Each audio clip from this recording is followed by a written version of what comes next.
Hello student, कैसे हैं आप लोग। आज हम बात करने वाले हैं कि सेमेस्टर एग्जाम की कॉपी आपकी कैसे चेक होती है। ठीक है, तो आज अगर आप ये बात जान जाओगे तो कम से कम आपको इस बात का अंदाजा लग जाएगा कि आपको कैसे कॉपी लिखना है अपने सेमेस्टर एग्जाम में, ताकि आप आराम से पास हो सको और किसी प्रकार का बैक आपका किसी सब्जेक्ट में ना रहे। ठीक है, क्योंकि पास होना सबसे ज़्यादा ज़रूरी है। ठीक है, तो आज अगर आप जान जाते हो कि कितने तरीके से हम कॉपी को लिख सकते हैं। देखो, बोर्ड एग्जाम में कॉपियां अलग तरीके से चेक होती हैं और सेमेस्टर एग्जाम में कॉपियां अलग तरीके से चेक होती हैं। अगर आप ये चाहोगे कि सेमेस्टर एग्जाम में हम पास करें, सेमेस्टर एग्जाम में हम टॉप करें, तो उसके लिए जैसे मैं बताऊंगा वैसे कॉपियों को रिप्रेजेंट करना पड़ेगा, ताकि कॉपियां भी इसी तरीके से बेटा चेक होती हैं, है ना।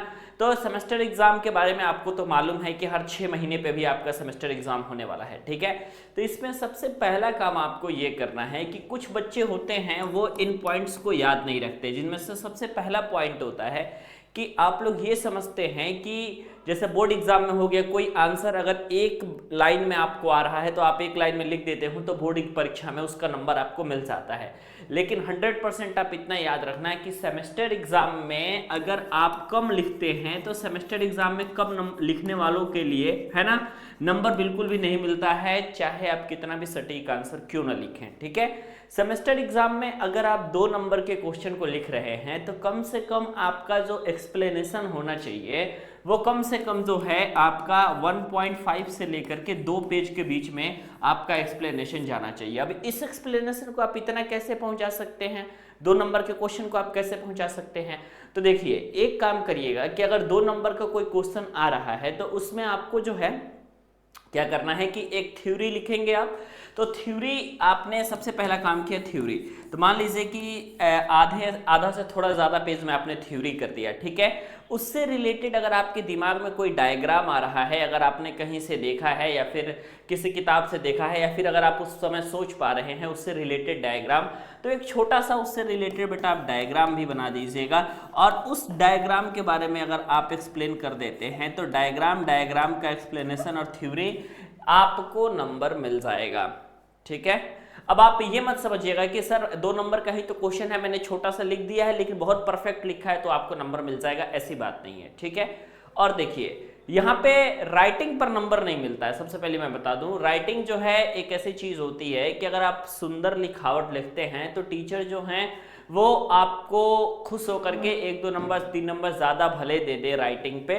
लेकिन अगर आप ये सोचेंगे कि मेरी राइटिंग अच्छी नहीं है तो हमको फेल कर दिया जाएगा, तो सेमेस्टर्स में ऐसे नहीं देखे जाते हैं। ठीक है, आपकी राइटिंग बस इतनी होनी चाहिए कि पढ़ने योग्य होनी चाहिए, और आपका जो भी आपका ड्यूरेशन है पेपर देने का, 2 घंटा 2.5 घंटे का जो पेपर आपका हो रहा है सेमेस्टर एग्जाम में, उस दरमियान आप कितने ज़्यादा पेज लिख सकते हैं ये भी बहुत ज़्यादा मैटर करता है। ठीक है, यानी कि अगर आप ये जानेंगे कि कॉपी भरना है कि नहीं भरना है, तो मेरा हमेशा से जवाब यही रहेगा कि बेटा कॉपी को आप खाली छोड़ करके मत आइएगा।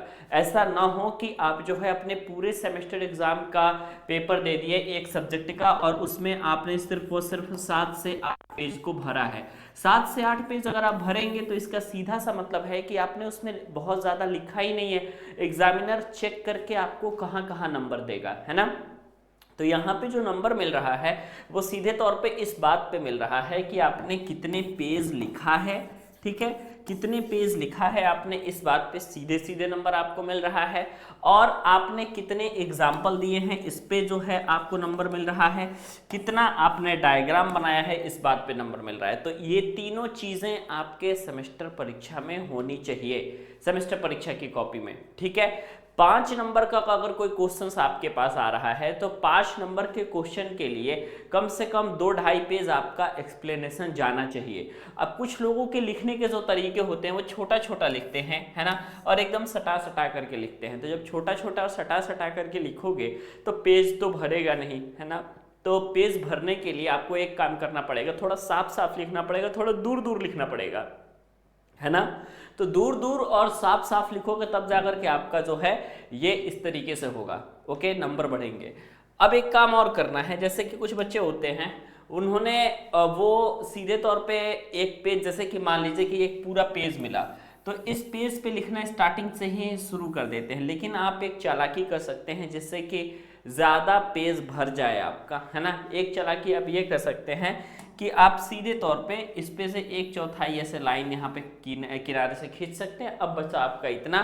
कुछ बच्चे तो क्या करते हैं कि ये वाला भी लाइन खींच देते हैं, तो इतने पोर्शन में ही उनको लिखना होता है, तो कॉपियाँ जल्दी भरती है। ये काम भी कर सकते हैं, कई सारे बच्चे करते हैं, लेकिन उनको डाउट होता है, डर होता है कि भाई ऐसे करने से कहीं नंबर तो नहीं कट जाएगा ना। तो ऐसे करने से कुछ नंबर नहीं कटते हैं, ठीक है।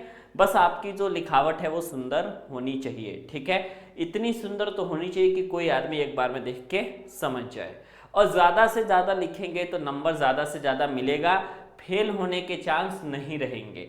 फेल होने के चांस आपके तभी होंगे कि आपने कम लिखा हुआ है, और जब कम लिखेंगे आप तो एग्जामिनर चाह के भी किसी को फेल, अगर आप कम लिखे रहेंगे तो आपको चाह करके भी पास नहीं कर पाएगा वो, क्योंकि उसको भी नंबर देना है। तो कम से कम ये दिखाना है कि बच्चे ने 20-25 पेज लिखा हुआ है, तो उस बिहाफ पे अगर एक एक पेज पे एक एक नंबर, 2-2 नंबर भी देता चला जाता है, तब जा करके वो बच्चा पास हो जाएगा।